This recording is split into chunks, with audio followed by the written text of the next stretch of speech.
Motion.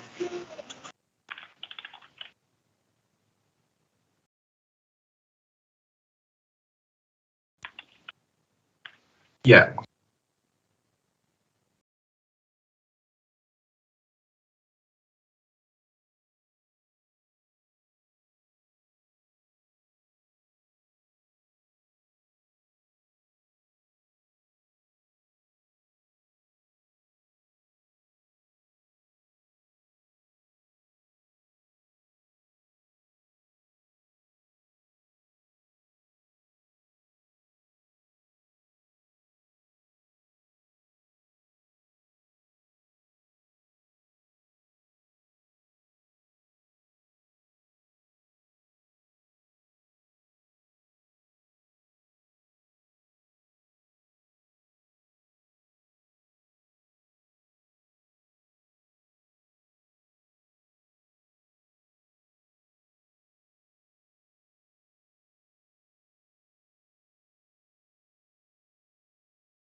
Please make sure that if you are on the call that you had a chance to vote for the minutes.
Okay, I just did the count of the people in this call, and we do have enough senators, so please, if you haven't voted, make sure you do, because the count should make enough for quorum here.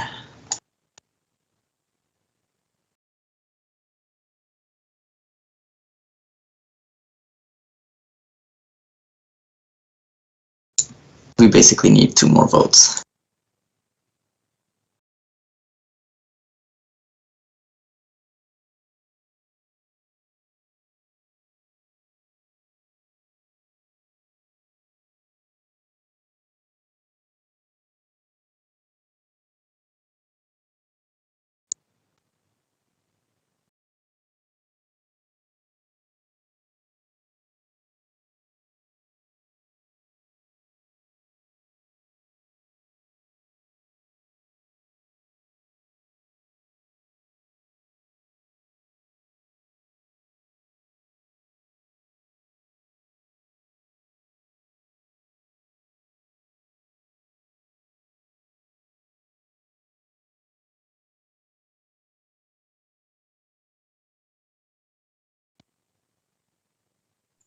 2 more votes to pass this motion. Now only 1 more vote to pass this motion.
Bethel, are you ready to take the chair?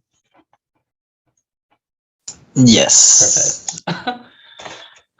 Awesome. All right. Tell me when you're ready. Yeah, you can go whenever. Cool. All right. So in terms of our joint officer report, once again, I'll just sort of like read off updates from each position as I find them pertinent. And then you can find like the full officer report on the Students Assembly teams here.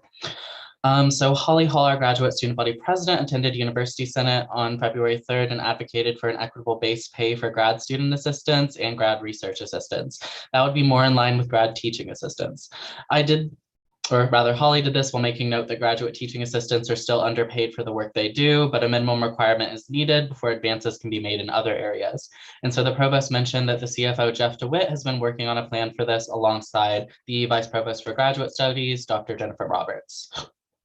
All right, and next, on the 26th, Holly attended the International Affairs Committee with Humberto to discuss issues facing the international community, such as the new OPT fee that was decided without student input and the need for financial institutional backing for the international offices on our campus.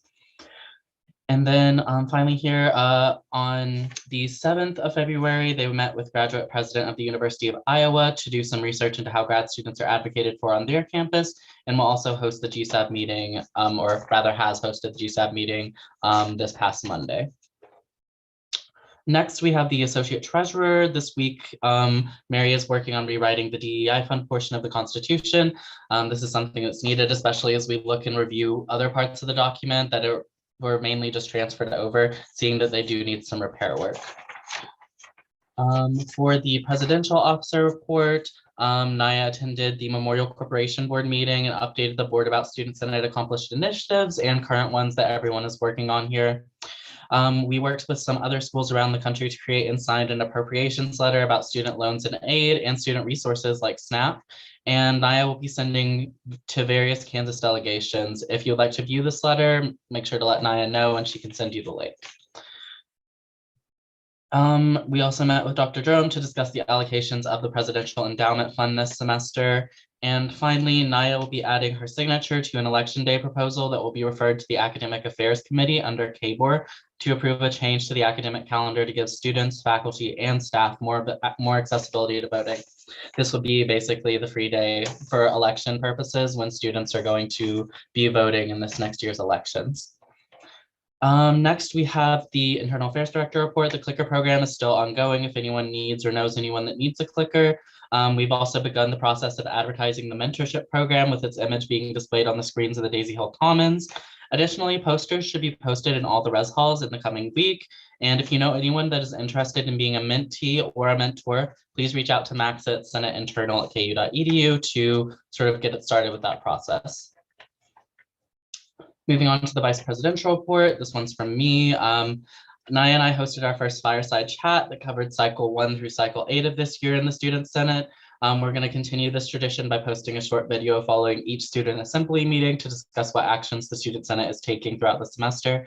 The next one will be coming out shortly, so be sure to look out for that. It'll be on this YouTube channel. I met with the new director of the SGD, Ash Wilson, to discuss their vision for the SGD and how the Senate could support that work for the center. The center will continue its work in expanding student engagement through hosting events, is continuing to approve upon the Safe Zone training in anticipation of the release of phase 2 this coming spring, and is going to help connect QT student organizations with Student Senate funding to make sure that those events can be more easily funded and more accessible to the queer and trans student organizations on campus.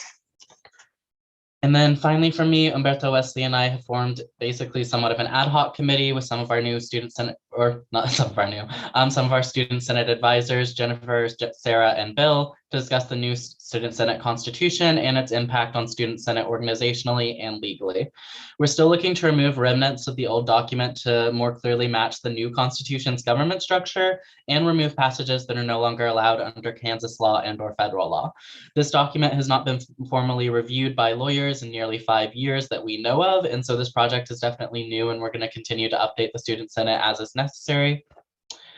Our social justice director met with Teach for America this past Tuesday and has been working with vendors on getting bids to be able to apply for funding. This is in relation to the DEI retreat, something that will also be coming up this spring and spread through the Senate messages. Government relations, this week has been a big week for the Kansas legislature. Many Kansans, we've been anxiously watching the Senate attempt to veto Governor Kelly's veto against the plan for redistricting across Kansas. Senator Dinah Sykes put into words the feelings that many of us are feeling. Faith quoted here, "I think they are diluting the urban core vote, minority vote, and spreading it with more rural areas that do not have significant communities of interest with those." And so that's something you should look out for in relation to the Kansas legislature and what they're passing this week. If you want to keep up with House and Senate happenings, you can also watch any committee on YouTube as they stream meetings on the Kansas legislature YouTube channel. You can also keep up with them through the Kansas legislature hashtag on Twitter, which is hashtag KansasLeg, KSLEG. And then finally, outside of this, a resolution was introduced today in the legislature that includes all LGBTQ+ people in the Kansas Act Against Discrimination. For Umberto, Umberto met with the council leaderships with Naya, our student body president, to discuss expectations and needs for this semester. Like I was accidentally muted there for a second. Especially the monthly support meetings with advisors and biweekly check-ins with their chief of staff. For the treasurer's office report here, the line item and DEI line item is now completed. The DEI fund board allocated $53,233 and the finance council allocated $62,928. The line item bill will now go into the Finance Council this next cycle, and fee hearings are scheduled to be the week of February 14th in Alderson Auditorium, where students and really any member of the public can come in and watch. And then finally, from our CCO executive and managing directors, the CCO has been working on Into the Streets Week, which is a week-long service and advocacy and educational events centered around a common theme and planned by program coordinators, executive staff, and community partners. This year, the theme is sustainability, and it will take place from April 17th through April 23rd. As Into the Streets Week is KU's largest service event of the year, for this planning process begins early on in the semester to best prepare program coordinators for the process that we're planning our spring retreat to work.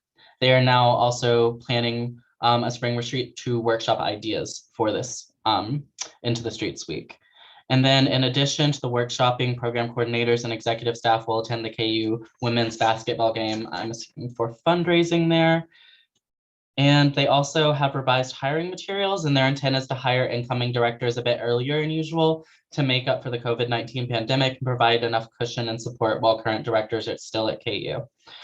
So for that, if you are interested in applying for the CCO, those should be going out sometime in the ensuing months. So make sure to keep looking out for those.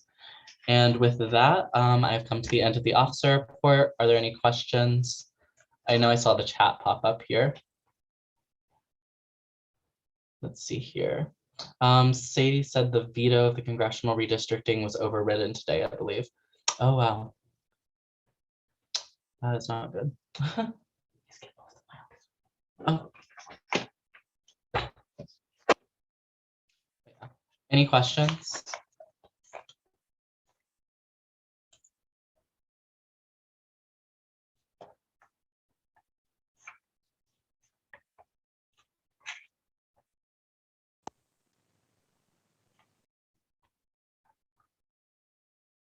All right. If there are none, then I will go ahead and finish out. All right, Umberto.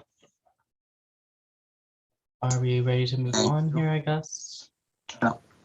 Perfect. All right, so moving on, we'll now move on to the next item on our agenda, which is the consent agenda. And so now I'm seeking a motion to approve the consent agenda.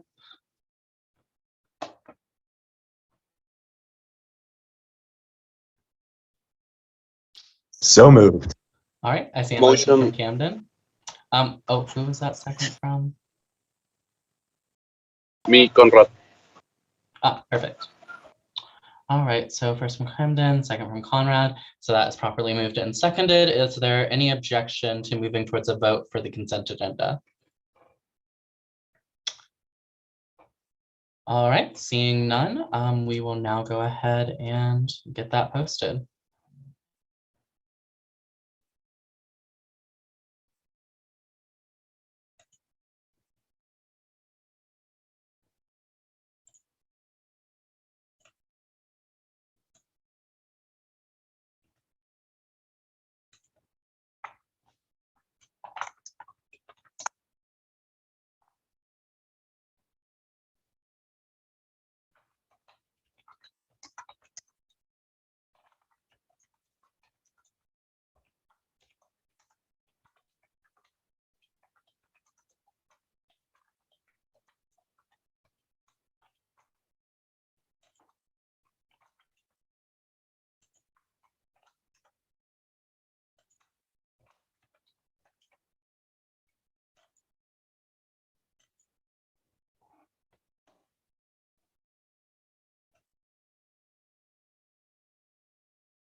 All right, that vote has now been posted. Vote yes if you'd like to approve the consent agenda, no if you would not like to approve it, and abstain if you'd like to stay out of this discussion.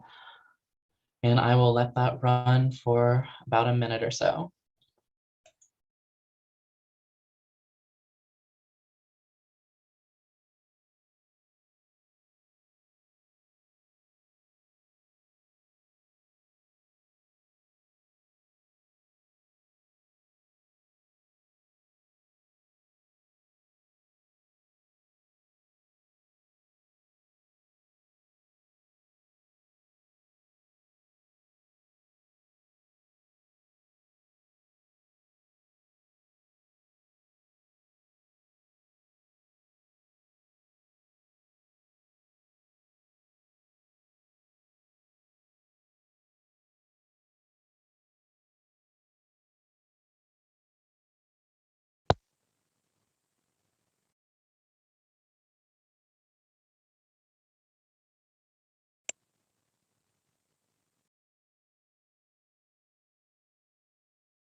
Just one more vote.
Yeah, can I motion to go into a committee as a whole, please?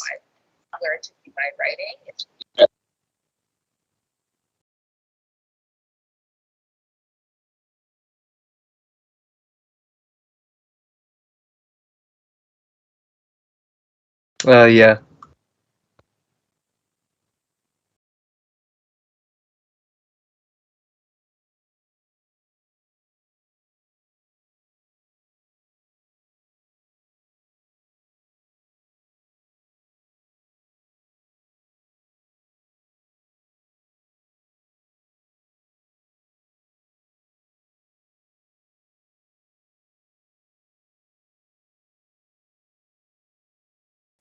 Okay, can I share my screen?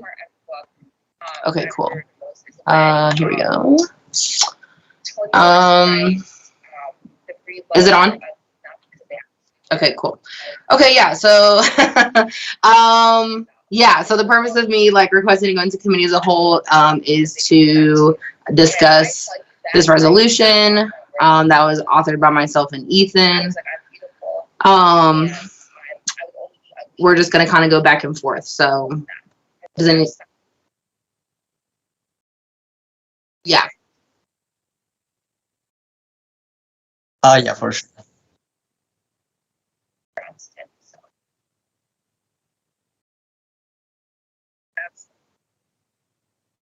Okay.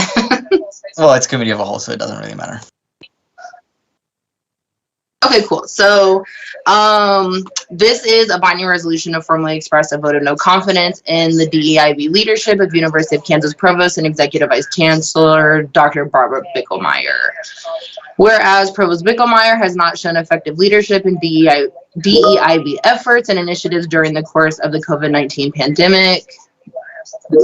And Ethan, are we gonna do back and forth, or how do you? Okay. I think someone should just read half of it and someone read the other half instead of doing one and one. That's gonna take too much time. Okay, I'll do this first page then. Oh, my bad.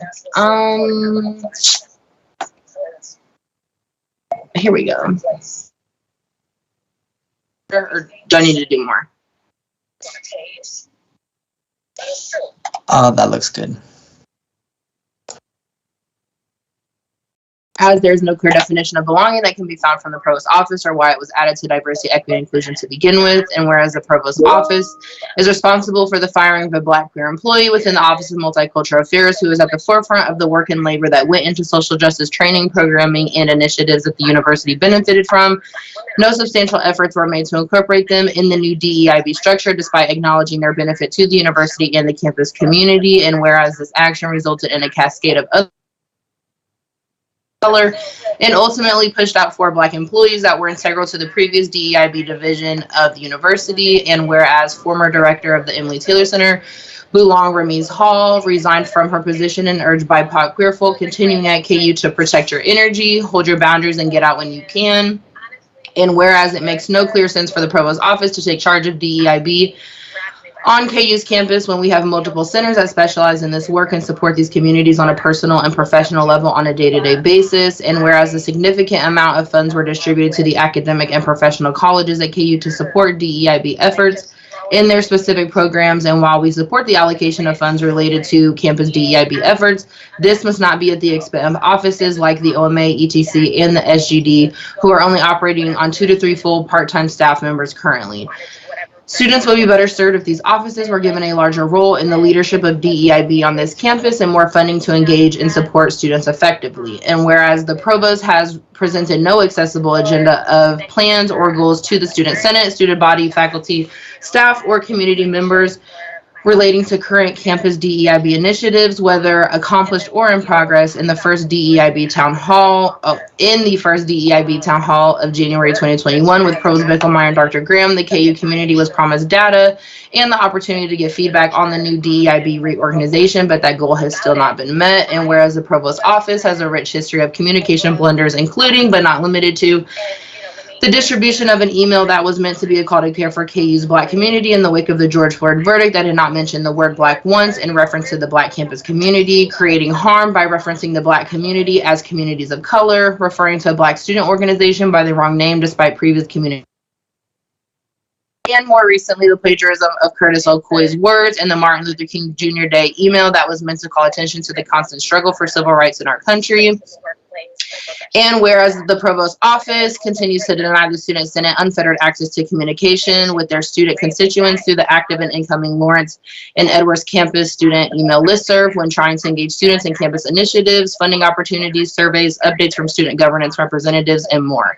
We deem this unacceptable, especially in light of the recent improprieties surrounding the recent communiques from the provost office. While the provost office has expressed reservations about allowing the student senate access to the listserv, and is working on the establishment of a newsletter with a student senate section. This is not enough. Simply put, if the provost's office has been allowed to make multiple mistakes while emailing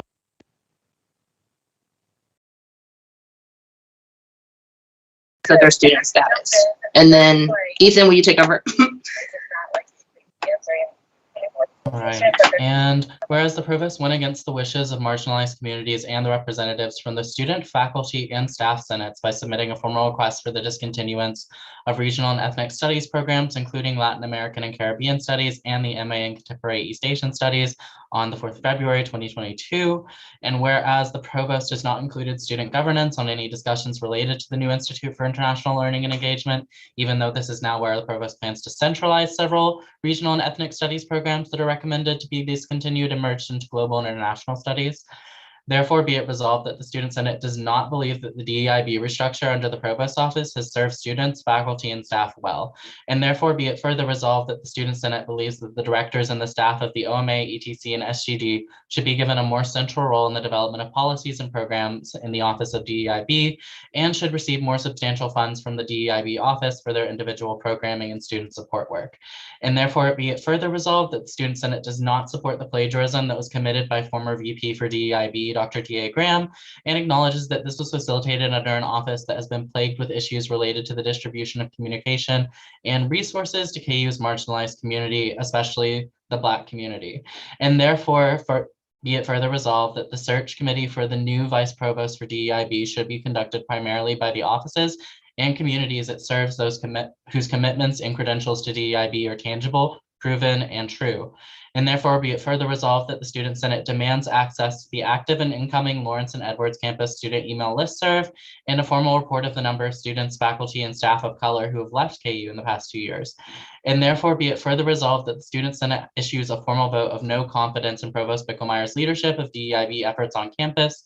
And therefore, be it further resolved that this resolution shall be delivered to the following: the Chancellor, the Provost, the University Senate Executive Committee, the Office of Multicultural Affairs, Emily Taylor Center for Women and Gender Equity, the Center for Sexuality and Gender Diversity, the Kansas Board of Regents, the University Daily Kansan, the Lawrence Times, and the Kansas City Star. All right. So I guess we're now here for questions. Either that or we can move back before we do that. I think Cass has a question. Hi, yeah, I just have a question. Have these concerns been brought to them directly? Like brought to the provost? Yes, or any of them that are in control of Yes. this? Yeah. Yeah. That's a good question. And yes, like these are issues and concerns that have been raised, have been brought up multiple times by multiple constituents of hers over the past like year and a half. Okay, thank you. Yeah. All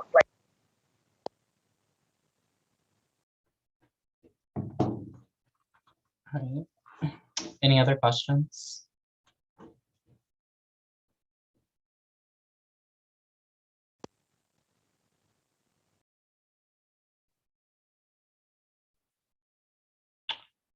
All right. Motion to exit committee of the whole.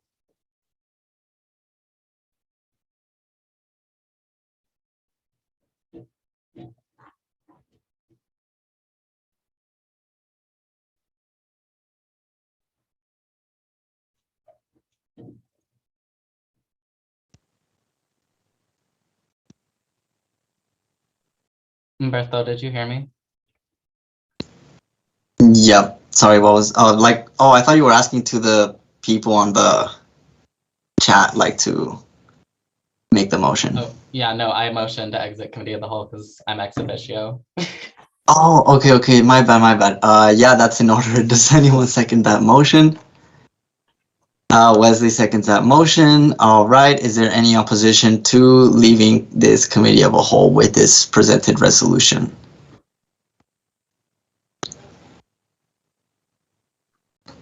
All right, seeing none, we have exited committee of a whole. Do I stop sharing? No, keep it on here. Okay. Do you want me to scroll to the top? Yeah.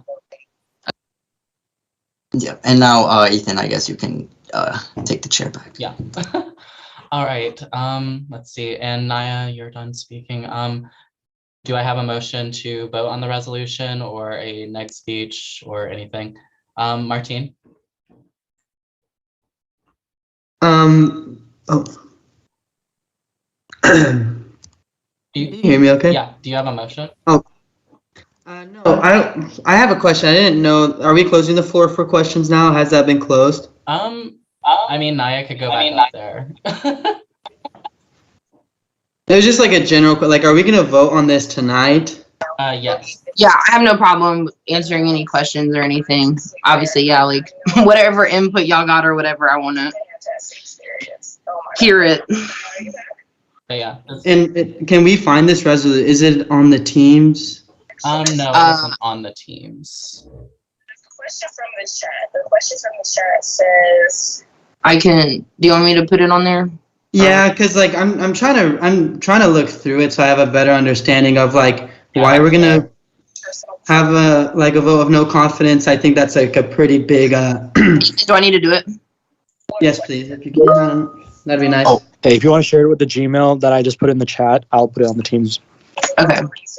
Yeah, and I just just need as to know who's doing it. just as a point of information, so this isn't like doing a vote of no confidence to the provost as a provost, but specifically in her like position as DIB leader. So we're specifically calling whether the DIB office or like everything DIB related should be under the provost's office. So yeah, don't. It's definitely not to like a whole vote of no confidence for her entire position. I wish that people would be reading. I might want to stop sharing screen if you're going into your email. Oh. My bad, y'all. Thank you, Ethan, for reminding me about that. Read books and send passages into group chats. Yeah, because y'all would have been seeing all my business. And Camden? Hi, Naya. So obviously this is a huge resolution. I mean, a vote of no confidence, that's like the nuclear option in parliamentary procedure. My question is, why did you decide against letting the respective committees deliberate and discuss this and instead, send this massively important, I'm not trying to be critical, but I'm curious as to why you decided to circumvent the committees in drafting this. Thank you.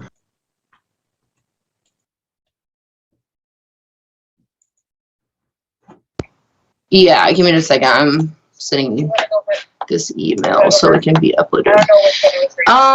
Yeah, so no like real reason. I think just for like students assembly, we're all here. I think it opens the space for all of us to have a discussion together. And obviously to discuss any like reservations or questions or anything like that when we're kind of all in one space at the same time to be able to do that. To me, the answer to this question is that like we actually don't know how to practice an idea always. And then I just sent it, Hamad. Thank you. Around how to practice. I'll get it uploaded. Any other questions?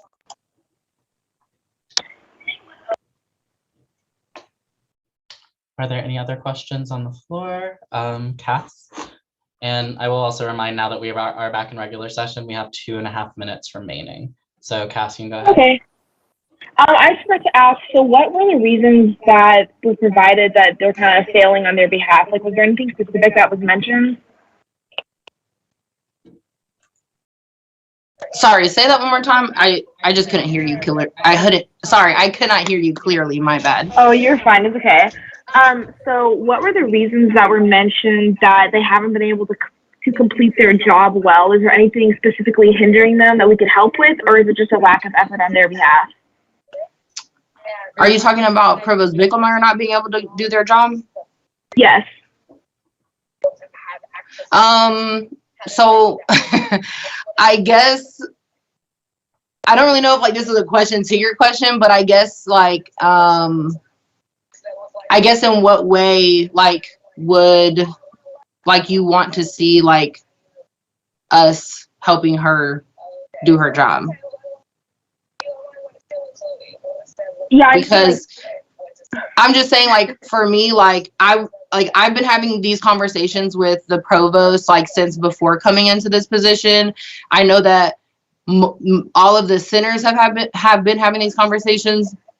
Multiple communities have been having these conversations. So it's not like there hasn't been like opportunity to like do better at this point.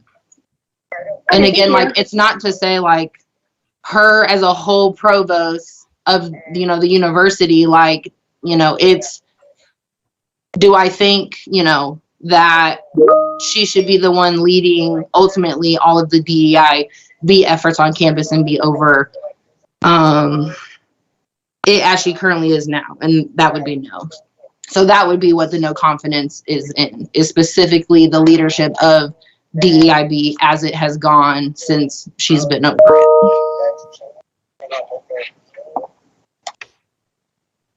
All right, and with that, Stuart's next and then Malik, but I do need a time extension. Do I have a motion to extend speakers time?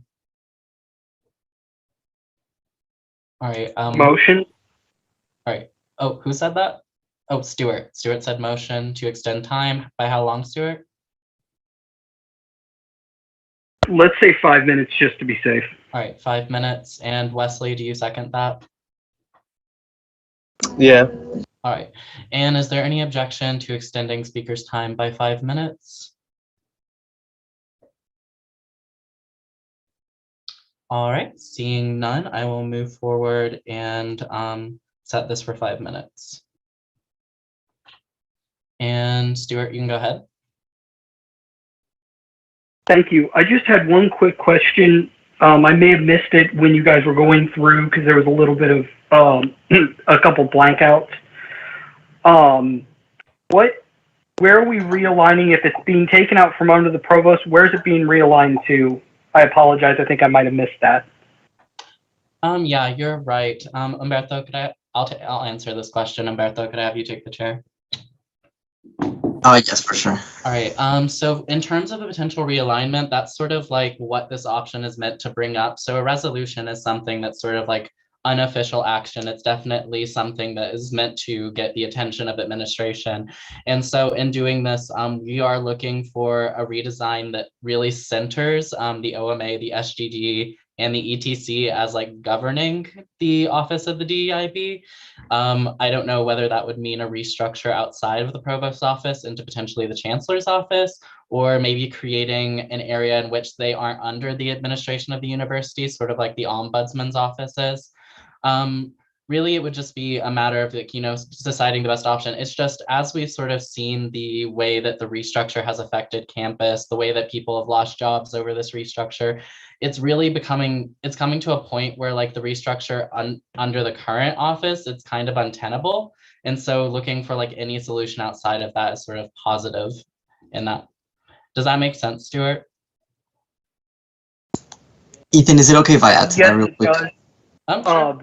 I just say that we may want to do a follow-up resolution to say where we'd like it to be structured if this does in fact pass, just so that we're not only identifying a problem, but we're handing out a solution. Yes. Yeah, no, and actually, to that point, Stuart, so actually last year, a couple of us here in the office worked on like a framework that could be used. I know I worked on it very closely with Martine, and one of the solutions was like there's like actually an entire proposal that we brought forth of how the office could be restructured so that it's more effective, because this resolution is kind of saying something that we said actually a year ago. Like we said, this office shouldn't be under the provost. It should be almost like an entity of its own with a seat on the table instead of just under the, just under the direction of the provost. So I can gladly send that forward to folks, if you think this could be a good plan.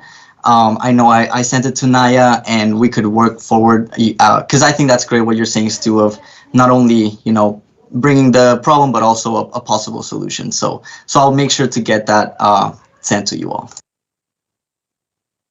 Thanks. If we're going to do something like this, I want to make sure that because the first response probably from the provost office is, okay, well, what's your solution? And if we can immediately follow up with something like that, I think it'll be far more constructive. Thank you. All right, Umberto, I think the next question is Malik. Hello, everyone. My name is Malik. I'm the engineering senator. And this will be a pro speech with this because I have heard a lot of hesitancy within this bill right here. It will be a quick one. I'll make sure of it. But Ethan, I'm a lot. Pro speech. I think we're like questioning. We can definitely do pro and negative speeches. I'm pretty sure. Yeah, no, we can. I just like we're in questioning. So are we moving out of questioning then?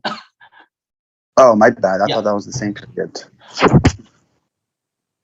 Cool. Yeah, we can get your pro speech on the table here. Just need to, Umberto, I guess, are there any other questions on the floor regarding this legislation before we move into other speeches?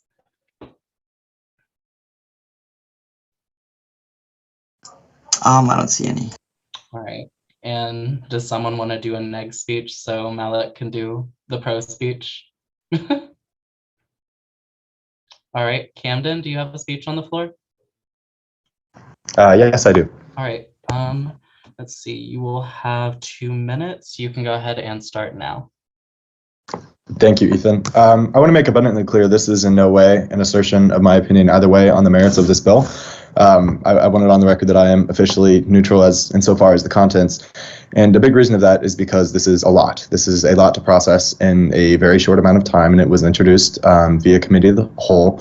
And my concern with this legislation isn't necessarily the content, it's the fact that a vote of no confidence, which, as I stated in my previous question, is essentially the nuclear option of parliamentary procedure, is, I don't want to use the terminology rammed through because I don't think this was deliberate by Naya and Ethan, but in my opinion, I think it was an oversight to not run this through committees and give give space for more input from various students. As many of you know, committee membership and voting blocks are actually or are wider and have more members than the Student Senate. So I think that in the spirit of democratic inquiry and debate, I think that this should have and next week should go through the committees as our Constitution specifies.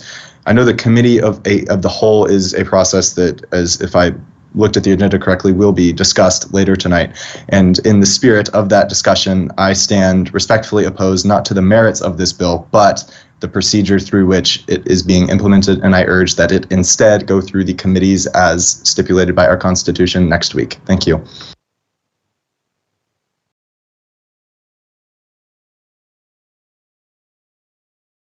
There's 30 seconds remaining. If not, then we will move on to the next speech on the floor. Naya, did you have a question?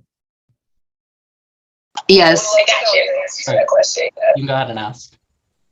So for me, my question with Camden for you would be, how much longer do you think we need to wait for like continuous real harm to be happening to the communities, our communities at KU that we just mentioned in the letter? Because I understand what you're saying, this is a lot, completely understandable, but also like anti-Blackness is a lot, racism is a lot.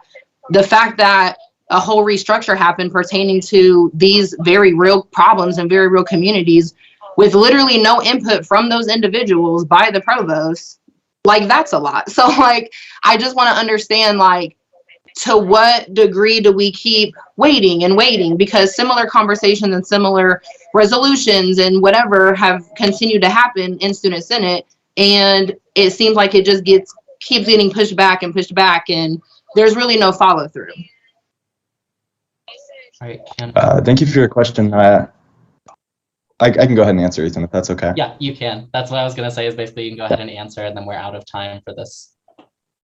And I do think this is important to address. Again, this is not, in my speech is in no way a statement on the actual merits of the bill. And while I understand, I know that it is not my place in any way to speculate on the impact that these types of policies have had on marginalized groups at the University of Kansas. It is my opinion that a vote of no confidence should have gone through the committees. And while, again, I know this is not my place to say where this harm is happening and how it affects everyone, but it is my view that an additional 2 weeks from today and the time it would take to go through committees to deliberate and give this bill even more exposure to the student body is ultimately in the best interests of everyone. But I completely understand if you may disagree based on your personal experience. Thank you.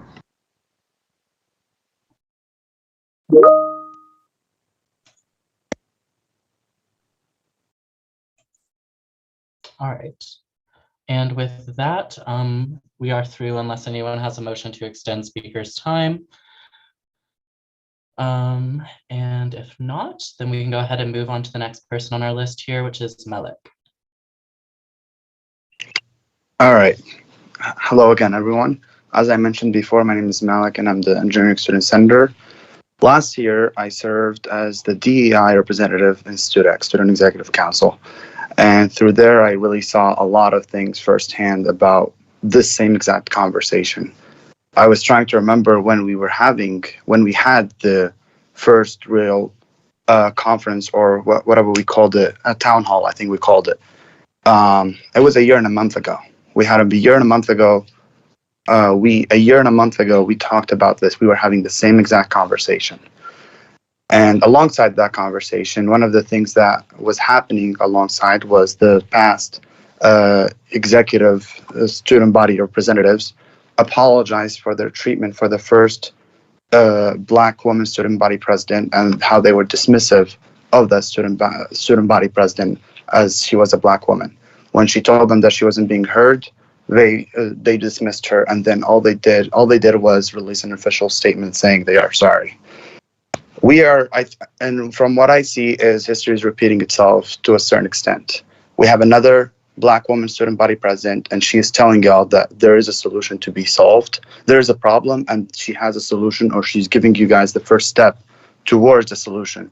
And all I'm hearing is people being skeptical. All I'm hearing is, oh, let's push it back 2 weeks. We were told a year ago to push it back 1 more week. We were told, I don't think this was mentioned, but Naya and I and several other people on this call were sat through a phone call with the Bishop Meyer, and we were told that recorded meeting, literally in the beginning of the meeting, we asked for it to be recorded, and we asked for it so it can be released for everyone to see. And then an hour after the meeting, we were told that we were giving some, excuse my language, some BS excuse why it wouldn't be released. The provost's office has repeatedly lied. And with that, we are out of time unless anyone has a motion to extend speaker's time. Motion to extend time by 5 minutes. All right, motion from Hamad. Stuart, can I take yours as a second? Yeah, I'm the second. Perfect. All right, and is there any objection on the floor to a motion to extend speaker's time by 5 minutes?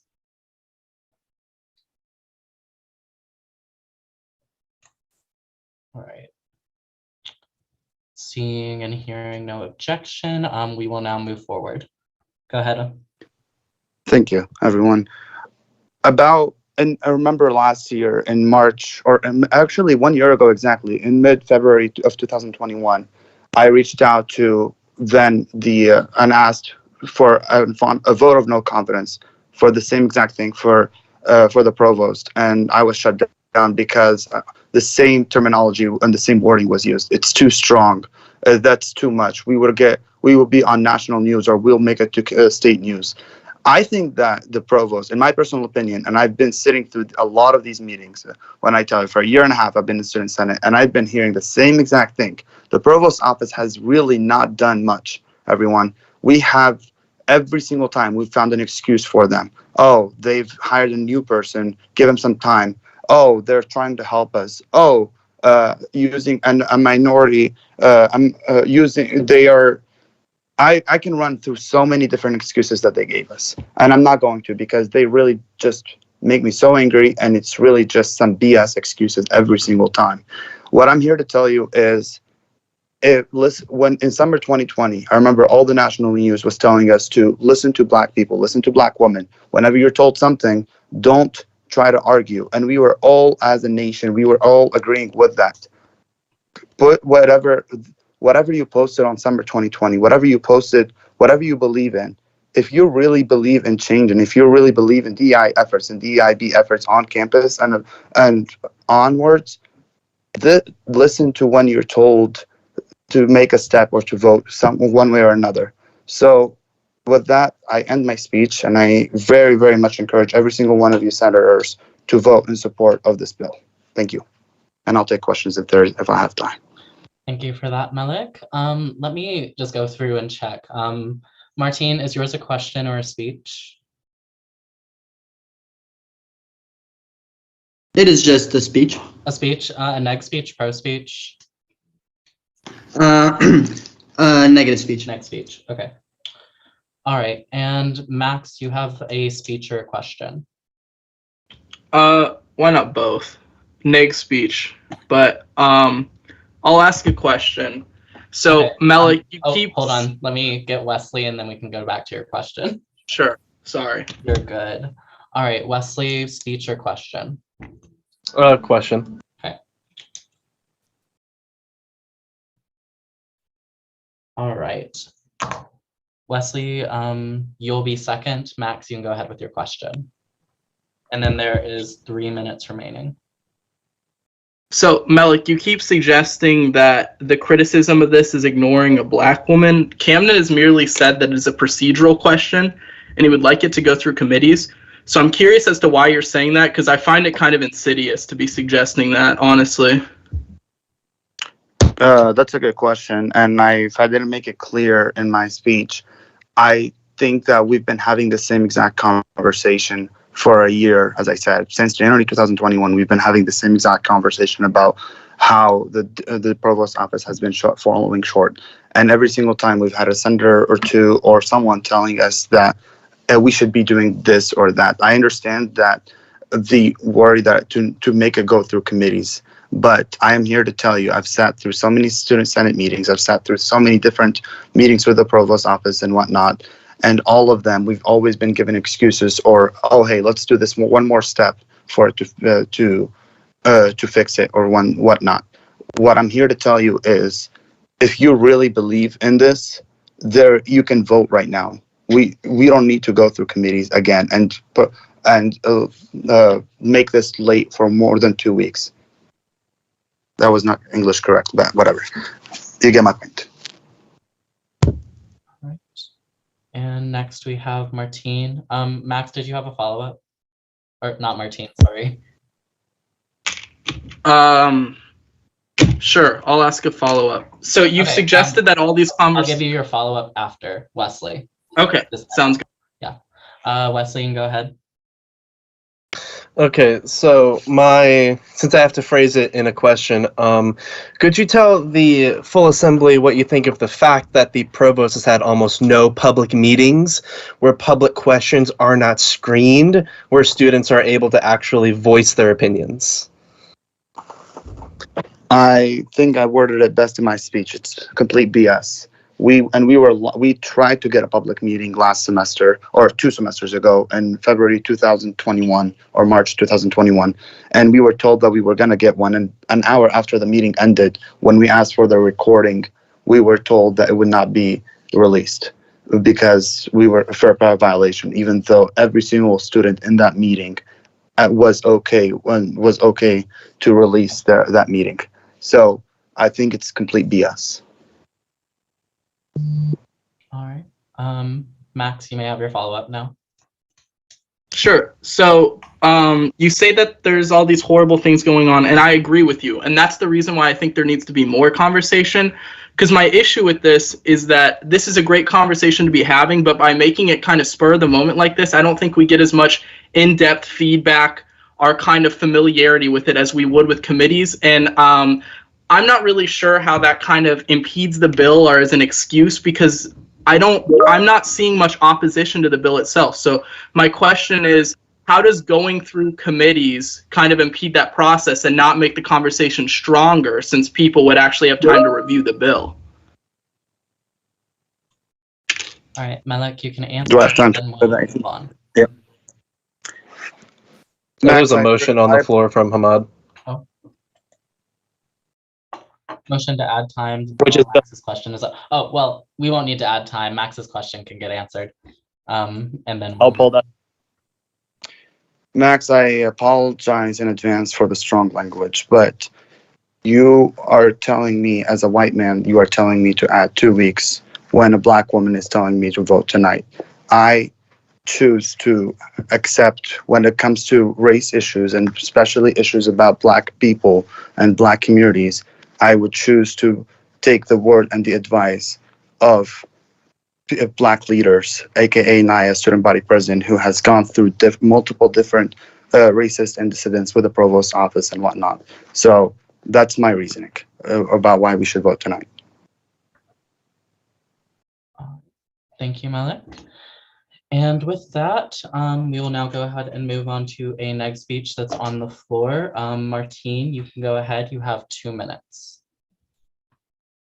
Before I begin, I have a question. Does Max have a negative speech as well? Yes, Max does. And we can only do that if there's another positive speech, correct? Yeah, so unfortunately, Max's speech wouldn't happen unless there's a positive speech in between there. So I can rescind my negative speech. I essentially wanted to say the same thing that Max has already spoken about, and I kind of just want to give him the floor to be able to reply to Ben and give his negative speech. And so I'll rescind mine. Okay, well, that would be in order. And Max, if you want, you can go ahead with your next speech. You will have 2 minutes. Okay, well, I mean, first I'd like to address that comment since that was kind of pointed at me, but in no way am I suggesting that my experience is more valid than Naya's in this matter. I think this is a procedural question, and I think it sets a horrible precedent if on a certain issue we can just go for the most nuclear option in parliamentary procedure like Camden has suggested and just bring it to the floor without kind of even reading or suggesting the bill prior. I get that all the players are in this meeting, but there's a huge difference from reading something from a screen in a Zoom meeting and being able to read it a day or two beforehand and prepare questions, notes, and suggestions. And I think that's especially important with a bill that directly affects our relationship with admin and the people that kind of, in a way, control our fate. So I think this is an important procedural question and has nothing to do with my experience, and I would defer to Naya on any matters of race, but frankly, I think the procedure in this instance trumps that, so I'm probably going to motion to table this bill after this speech. All right, there's 50 seconds on the floor. Naya, do you have a question? Yeah. All right, you can go ahead and ask. Is there anybody in front of me? No.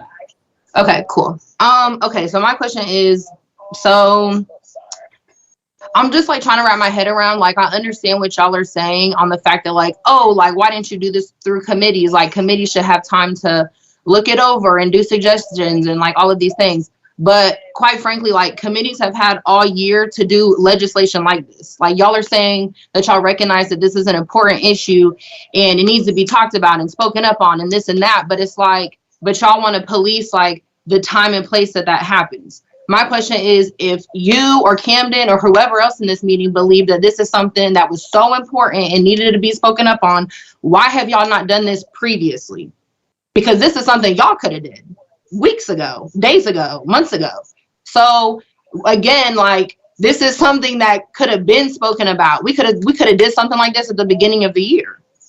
So again, like, I understand what you're saying. Like, yes, going through committee delegation is important, but also like, that's not the only possibility that we have to talk about in draft legislation. If you have suggestions or whatever, like the space was open to talk about those things. The space was open to read through it and give those. Like, we could have did all that. But now y'all are waiting until like we get to the speeches to now be like, oh, well, we don't have enough time to do all these things. All right. And we are out of time, but Max, you may answer. Sure. My point isn't that it should have been kind of drafted another time or whatever, or that I would have done it previously, because as a white man, this isn't really my place. My concern is that it is being presented immediately in front of a group of people who haven't reviewed it, because I would like you to write this, since I think you are the most knowledgeable about this issue. So I think it is very good that you are writing this bill, but I would like that bill to be kind of going through committees so people can have that preparedness and be able to read it prior to, instead of being put on the spot in the meeting. That was never my point, that it should kind of have already been done or anything like that. We're also overlooking lots of BIPOC people who attend committees as well. And so like, Martine, sorry. sorry, but you cannot just speak like that while we're in formal session. But yeah, all right. Max, were you gonna finish your answer, or are you good? No, that's fine. Perfect. Okay. And Naya, are you holding your hand up for another speech, or was that just like? Oh, my bad. I forgot to take it down. Okay, Martine, now you can go ahead. Do you have, wait, is this like for a speech or? It's a positive speech. A positive speech? Yeah. Never mind. All right. Wait, sorry, what was that, Camden? Never mind. I was about to call for a motion. I decided against it. Okay. All right. And then Conrad, do you have a speech? It's just a suggestion. I don't know if it goes as a speech or as a, I don't know. I mean, you could do it like as a speech. Like for right now, like we have like a pro speech available, so you could do a pro speech with a suggestion for the legislation. Okay, so I speech then. Okay, perfect. All right, you have 2 minutes on the floor.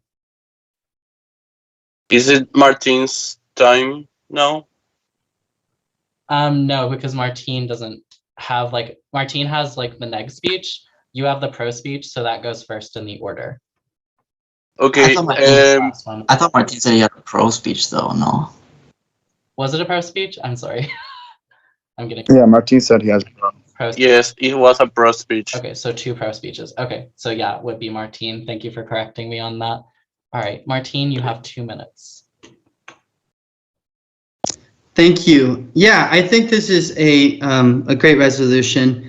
Restructuring of the DIB office has been something that has been discussed by Student Senate for about a year now, like Melik has said, and so yeah, I would definitely vote in favor tonight of this bill. I think Melik brings a good point about who we're listening to, but I also understand where Camden and Max are coming from. I think parliamentary procedure and the democratic process is something that's very important, and to bypass that with such a large legislation and maybe not giving enough people time to go through it and offer their suggestions is maybe not the most the best way to go about it, as well as maybe the possibility of ignoring people in committees who are also Black, Indigenous, and people of color. They also have something to say, I would assume, in committees. But in general, I would vote for this tonight. But if people wanted to table it in committees, table it tonight and go through committees, I would also offer that as a suggestion. But this is a great bill. Yeah, thank you. All right, thank you for that, Martine. We have 40 seconds on the floor. Does anyone have any questions for Martine before we move into our next speech? I do. Oh, yeah, Melik, you can go ahead. Martine, you didn't offer a definitive what you support, what you're in support of, well, what you didn't. What is your stance about this bill? Do you support voting for it tonight or not? For the record. I support voting for it tonight, but I think it's really important to consider what Max and Camden said in regards to going through the democratic process and being able to gauge more students, those that are attendants of committees as well. But I'm in favor of voting for this tonight. Yeah, thank you. That's it. All right. And with that, we are at Ethan? time. Yeah, Camden? I have a motion. I have a motion to table the bill. All right, that would be in order. Is there a second? If there is not a second, we'll move on to the speech. Oh, Evan, did you second? Yes, I did. All right, and is there any objection to this motion to table this legislation tonight? I object. Yes. All right, it would seem we have 2 objections on the floor, so we will now move on to a vote.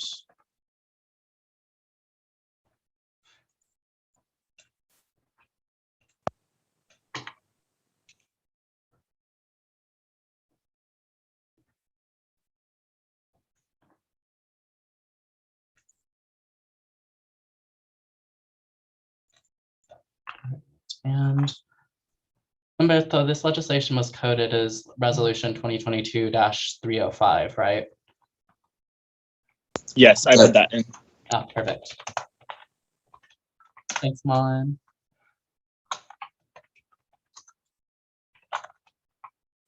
(2022-305). Perfect.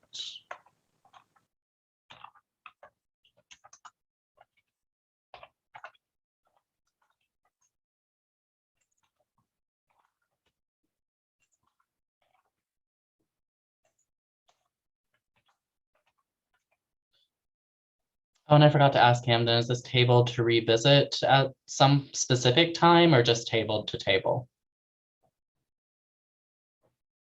I'll be honest, I was not aware of any difference between the two. Oh yeah, you can table say and be table. like, I would like to bring this back at like said session. Let's table it for the next legislative session. All right, until cycle 10. Perfect.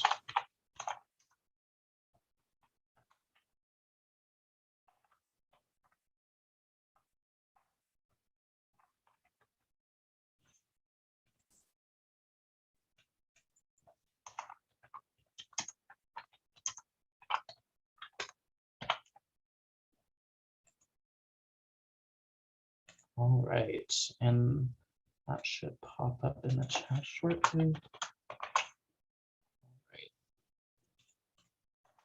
Very good to go. Very long question. All right, so this will go out. Do you support tabling Senate Resolution 2022-305 until cycle 10? Vote yes if you would like to table it and discuss this at the next Senate meeting. Vote no if you would not like to table it and move forward with a vote on this legislation tonight. And abstain if you would like to stay out of the discussion.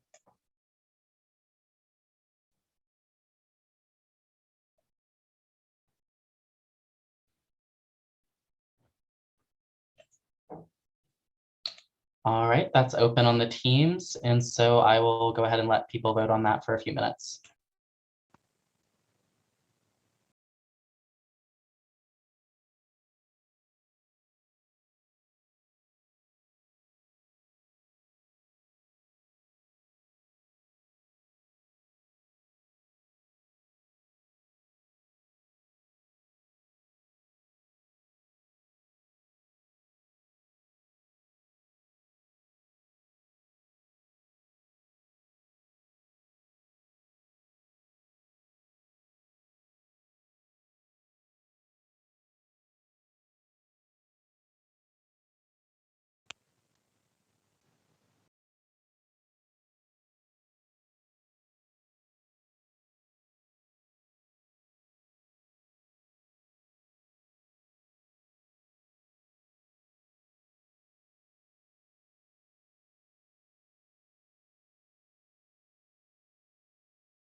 In case you haven't seen it, there is a poll in the chat right now, so make sure that if you haven't voted, you go vote, because that vote number doesn't match the people on this call.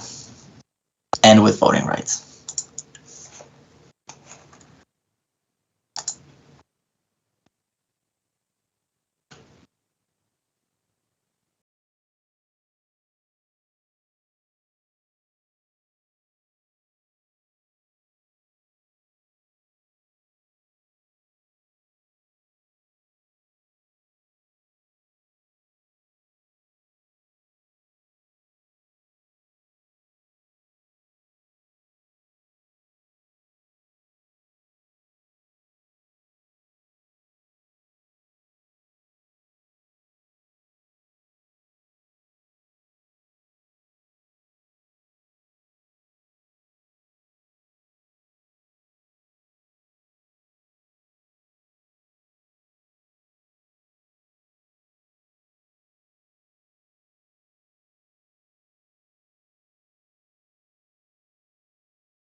If you know of any folks that have exited the call, please make sure to let them know that we're voting so that they can cast their vote. We're just missing 5 more. 4 more.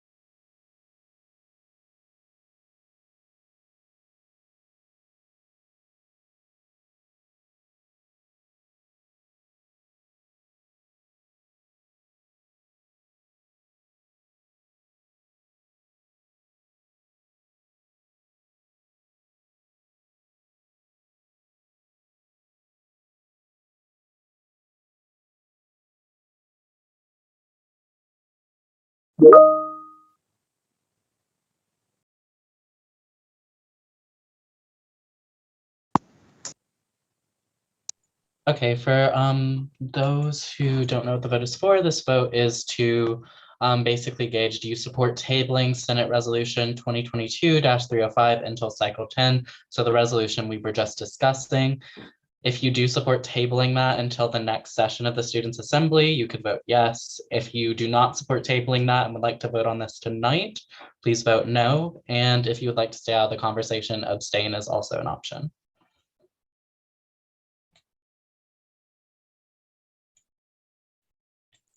And it looks like we need 3 more votes.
Just 3 more votes, folks. I know we all know someone that might not be here, or that was here but left recently, maybe. So just, if you can, please ask them to come back to the call, vote.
All right, everyone, I'm doing a final sort of outreach for those last 3 votes on this motion. Unfortunately, if we don't get those last 3 votes, we are going to have to conclude the cycle 9 session due to lack of quorum. So, but that doesn't. We're still like having a discussion afterwards, which is actually pertaining to exactly this dynamic of the students' assembly and the councils, and what your thoughts are. So, yeah, we wouldn't be voting on anything. All right, looks like we got 1 more vote in. So I will let this poll run for 2 more minutes and see where we're at. Because yeah, we are looking for now 2 more votes.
All right, we are now at 35 votes. 36. Okay, wow, we actually we met quorum. Wow. That was literally at like the last minute there. All right. So let me go through and make sure all of these votes are verified senators.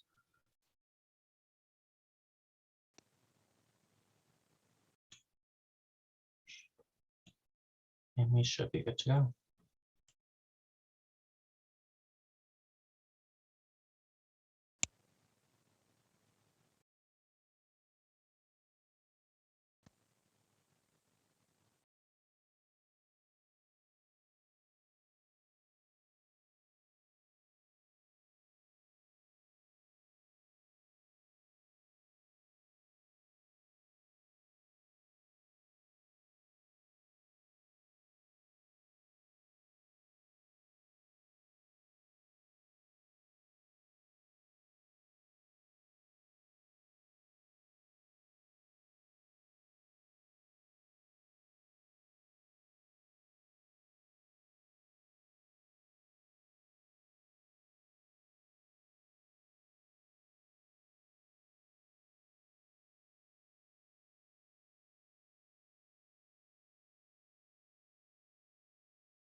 have been verified, and we are good to close this poll. I really doubt it, but has anyone who has the ability to vote on this not yet done so? All right, seeing no objections, I will now move to close this poll. And let me go ahead and get the abstentions out of this count. That's very clear. All right. And with a vote of 18 in the affirmative, 11 in the negative, and 7 abstentions, this motion clearly passes. And this legislation is tabled until cycle 10 for discussion and will be added to that cycle's legislative agenda. Ethan, I have a quick question. Yeah. Wouldn't you need the simple majority to pass something, or is it the most? It's a simple majority. So that's more than 50%. That Yes. Wouldn't abstentions count? Abstentions do not count on motion. Okay, that's what I was wondering. Saying Okay. like, yeah, you take yourself out of the vote entirely. Like you Okay, have voting thank you. rights, but you're not exercising them. Okay, thank you. No problem. Yeah, that I guess would be confusing actually, because yeah, y'all can see 50%, 30%, 19%, but in reality, the 18 and 11 are the only ones that we're counting for this vote. Naya? Okay, so then, okay, sorry, explain, sorry. Because obviously, yeah, the purpose of tabling this, or like the reason why people wanted to table this was so it could go through committee, so people could have valid participation on it. So obviously, like once I submit that to Humberto for legislation and that goes through committees, then we can revisit it at the next full Senate. Yeah, this will already automatically be revisited because of how it was tabled here. But yeah, Cool. if you get it through to committees, then it will be sent through. Yeah. So I just wanted to make sure I understood that correctly. So then when I say this comment, it comes across very clear. This now gives everybody in this meeting right now the opportunity to show up to committees and take the opportunity to have your voice heard, to have valid participation on this resolution. If we get back to full Senate and you had the opportunity to contribute to this and chose not to, and are still not listening to Black and brown people, then Naya. Yeah. I was about to say that's getting outside comment on the rules, but yeah, thank you for that. And people should definitely come to committees this next week because they have been needing attendance. All right. And with that, we'll move on to the next item on our agenda here, which is the discussion around Committee of the Whole legislation, ethics, and balance of powers. Is it okay if I explain this? Yeah, you can. Do we want a motion into Committee of the Whole to have like a Yeah, for sure. rational discussion? Okay, yeah. Could somebody motion, please? This is just a conversation, and it won't be super long. I promise I won't keep you here too long because I know we've been here for a while, had a lengthy conversation, but this is important because it's actually pertaining to this like procedural matters that we were discussing today. So if someone could motion, please. Motion. All right, was that Mary or no? That was Oh, Tasmin. Tasmin. Perfect. All right, and then who seconded? I can second. Oh, I see Jacqueline here. All right, so Tasmin and Jacqueline for motion and second. Is there any objection to this? All right. Seeing no formal objections, we are now once again in Committee of the Whole. Humberto, you can go ahead. All right. Thank you all. So again, I promise this won't take super long, but I'm actually really glad we had the discussion we had tonight about, whether something, should be brought forward to the Students' Assembly directly or whether it should go through councils first, etc. All this.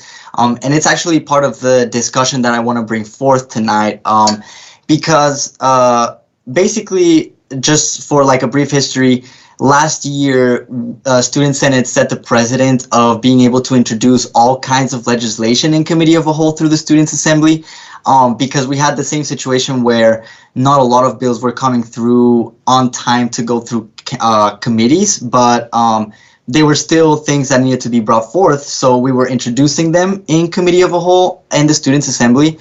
And we definitely have also taken the liberty to do that this year in some occasions when we thought it was like extremely time sensitive.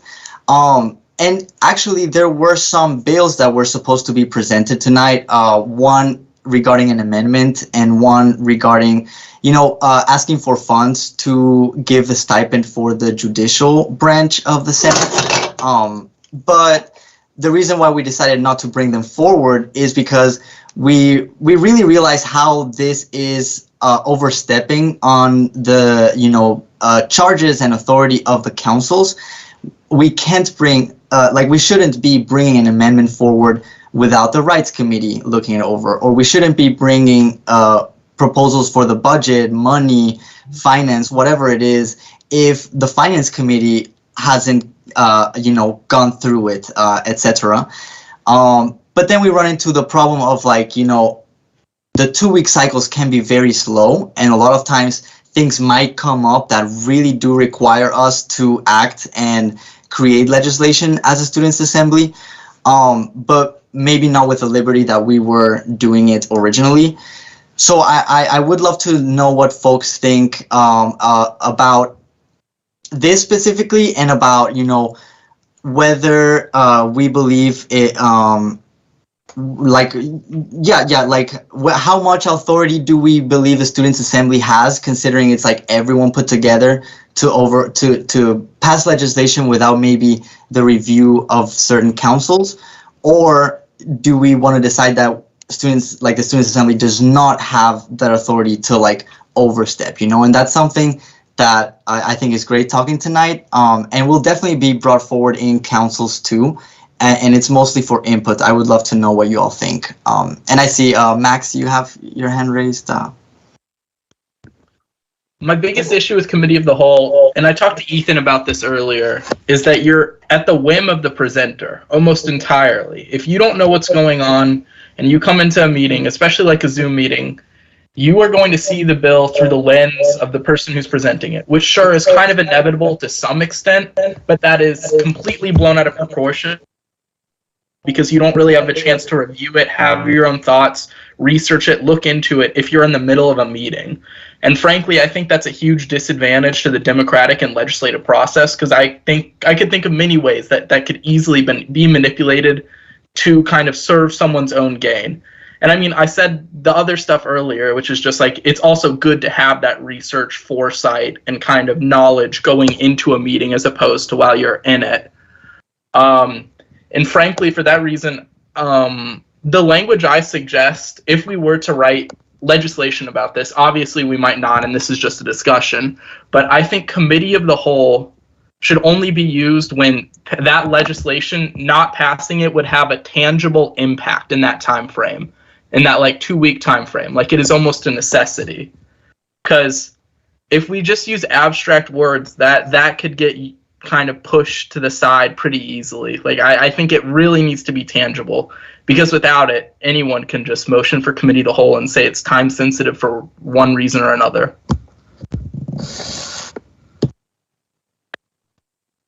Mary? I completely understand what Max is saying. I do think that committee as a whole needs to be there for when we have a situation where it needs to be heard this cycle. It can't wait another cycle.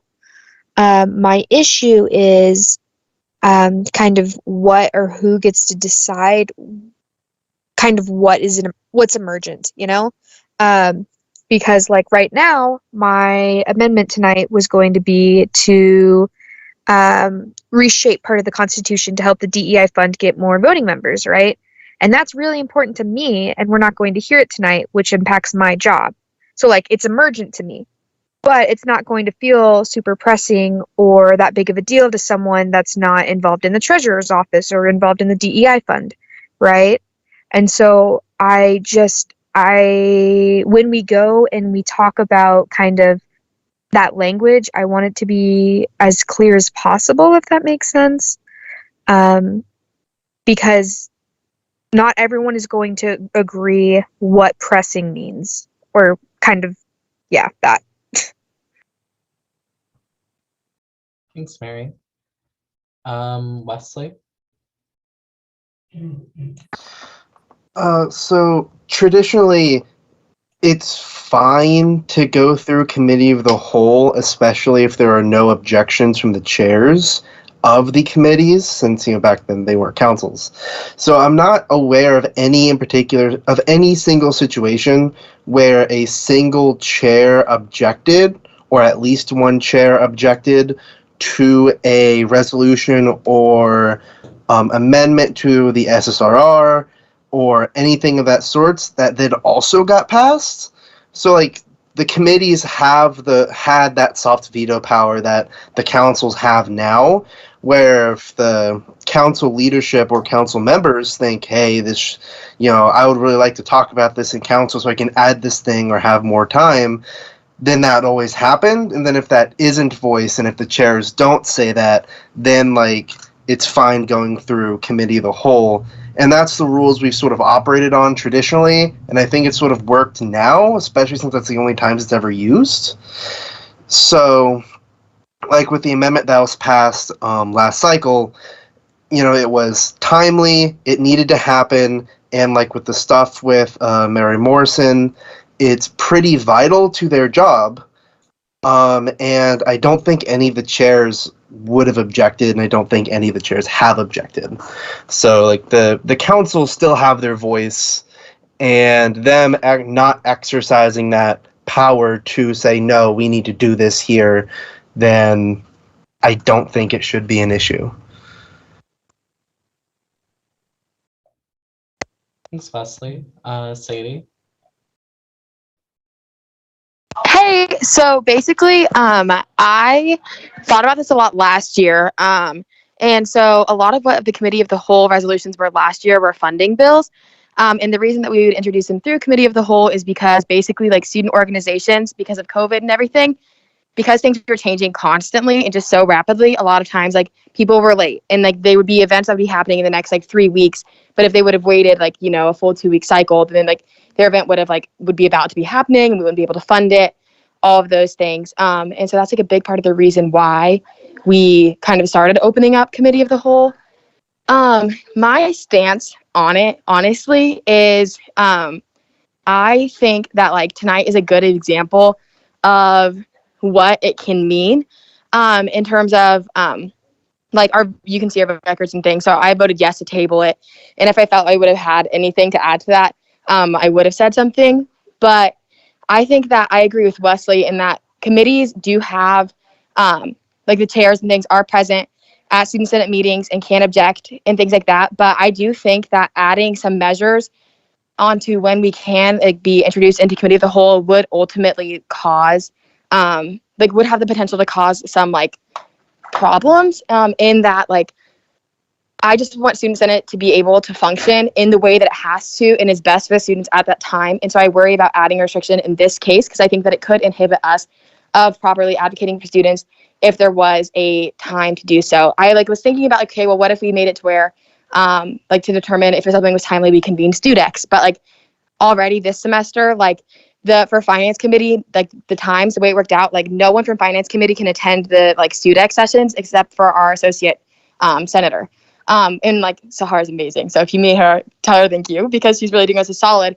But that's 3 people who it was trickled down to before we could find 1 member of our leadership to attend a StudEx meeting. And that's how hard it is to schedule. So if we were depending on them to hear, then it just really wouldn't work out logistically in terms of how quickly they could need to convene and come to a decision on if something was emergent or not. And so I just think that because of my experiences last year with committee of the whole, and then this year as well, being in Senate and everything, I think that it has value in the functionings. And I think that the processes of voting and everything, if in full Senate, are enough to vet it. That's my stance on it. But yeah. All right. Malik? So I've been trying, so I'm always hesitant to committee as a whole, and as everyone else mentioned, to seems to have been a precedent that started last year. The two main concerns that I'm hearing is one, that people are not getting the chance to see the bills and the resolutions, and two, I forgot what the second one was. But basically, let's talk about the first one. Sorry. The first one, I think that historically, like what I've seen happening last year is that, which would be a good compromise to this, is that all resolutions that will be presented should be sent the day of, like a PDF or like a Word document of, to all senators. And I think that will give everyone a few hours to look at the resolutions. And if we're going into committee as a whole, then everyone would have had a few hours. So that, I don't know who mentioned it earlier, I think it was Max who said that people will be looking at it only through the speaker's point of view. I think that will make it so that if we have a new resolution, at least everyone would have seen it for at least 12 hours or so before Senate started. I think that would be a good compromise to have. And through that. That's my addition. Thanks, Malik. Next, Hamad. Yeah, I would agree with Malik, like sending it in. Can you guys hear me first? Yeah. Okay, perfect. So yeah, I would agree, like sending it in like earlier than during the meetings, because I would love to get it on the legislative tracker. I would love to have people be able to see it, especially since like we have these now more transparent avenues. But a compromise I offered to Studex a couple days ago when we did discuss this was that, like, let's not inhibit Senate's powers to do more to help students, but rather add maybe more protections. For example, like, okay, if it does pass tonight, for example, it's like an SSR amendment or something like that, it has to be reviewed by the committee next cycle. Or the other option would be add a sunset clause saying, hey, if this needs to be like fully codified in SSRR for the future, it has to be reviewed through a normal 2-week cycle. But for now, this is like a 2-week allowance until the whole cycle, normal cycle, is able to review it. So this is something that I offered Studex because it was just something like, hey, like it's solving the problem of like urgency, but then also allowing the whole process afterwards to happen too. So adding a sunset clause to bills might be an option. Thanks, Maud. Mary? Hi again. I was thinking about my freshman and sophomore year and how I and a lot of the other, young senators didn't really care about the agendas, didn't really read the bills, that kind of thing. We were just trying to figure out Senate. And this year, I know we have a relatively young group of senators and that kind of thing, just because that's how student Senate ends up being. And so I understand the argument of we need people to be able to like read these bills that are coming up. We need people to be able to read the agenda or like whatever. But I don't know how much weight that carries when the standard senator, A, it's a struggle to get them to show up. Like, B, how are we actually going to, like, if they're not showing up or we're having a struggle with them showing up, are they reading the bill, right? Are they taking the time to put in that effort? Or are we just adding an extra concern that doesn't need to necessarily be a concern? Yeah, those are kind of my thoughts.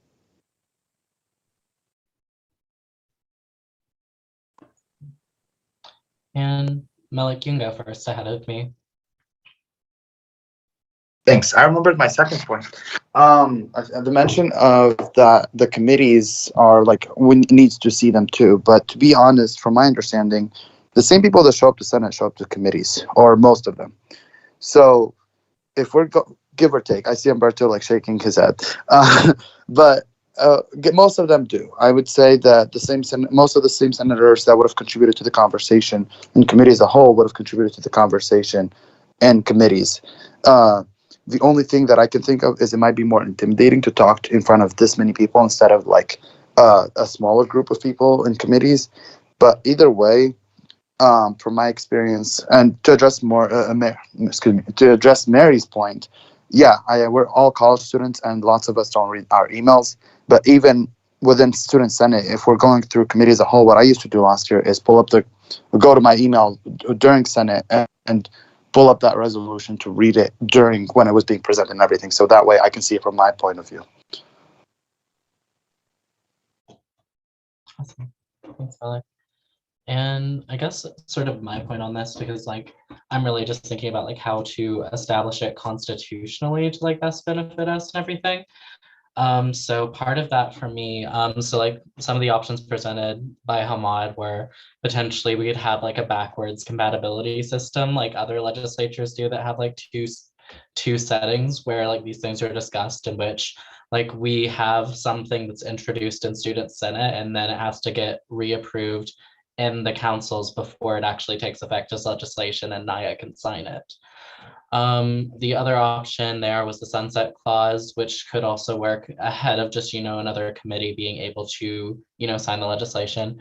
And then another option that I just sort of thought of, especially now that we've added chairs as ex officio voting members of the student senate, is potentially we could codify like a chair exemption in that. So, for example, Rights and Affairs governs like all amendments to the Constitution, and then the Finance Council specifically governs like the budget code. And so if like basically one of those chairs were to say like, oh, well, we approve this amendment going through, they would then, have to go and face their council and be like, hey, I voted this way. But that would be like a democratic measure still in place though, because the chair sits at the head of that council at like the will of the council, the majority of council members wanting to support them and have them as like the leader there. And so that could be something that we codify into the Constitution, where the chairs are able to sort of like list those exemptions at the meetings. But other than that, I think those are some really like salient options for us to choose from and sort of pick like what would work best, we think, for like students' time. But yeah. I just wanted to thank you all for your input. That was all great suggestions. So in the next couple of days, we'll definitely be, working to just find better wording for this. And we'll keep you all, very up to date so that you can put input as we are drafting this, whatever we decide to draft, if anything. So, I think this was a great conversation. I don't think there's a lot more to discuss because all this was great already to start the ideas flowing. And then we can just have deeper conversations next week in councils. Ethan, do you have anything else, or should we look for a motion? Oh, no. Mod added, isn't that like the job of the associate senators? They represent the councils in the assembly, and that is true. I guess councils do have double representation now, realistically, in the students' assembly. But yeah. Other than that, I think, if we're at the end of the discussion here, then I'm looking for a motion to exit committee of the whole. So moved. All right. And Camden has motioned that. Do I see a second? Second. All right. Second from Alejandro. Perfect. All right. And does anyone object to us exiting committee of the whole? All right. Seeing no objections, we are now back in regular session. The next item we have on our agenda is announcements. Does anyone have any announcements they'd like to make ahead of the end of the meeting?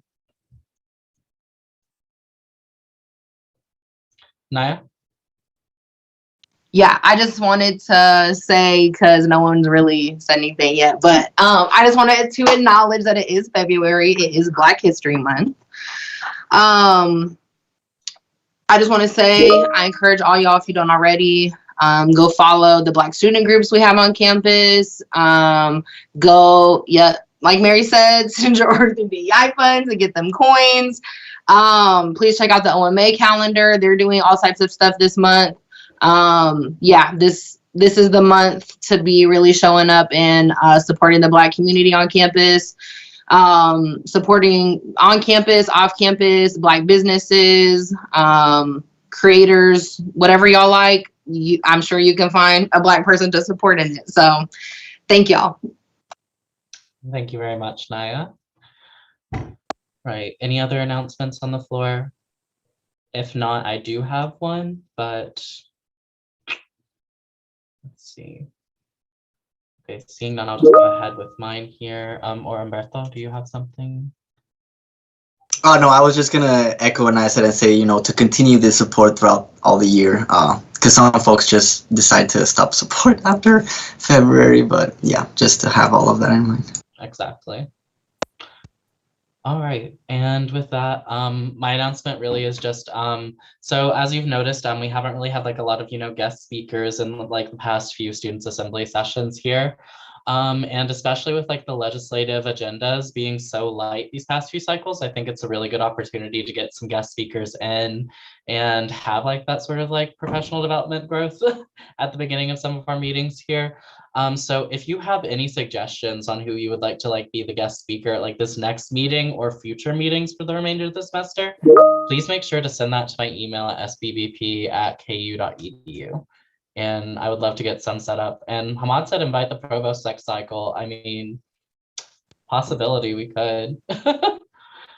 So yeah, I just wanted to let everyone know that so that if you have anyone in mind specifically, then you can send them my way. But with that, I am now looking for a motion to adjourn. Motion. All right, motion from Alejandro. Do I see a second?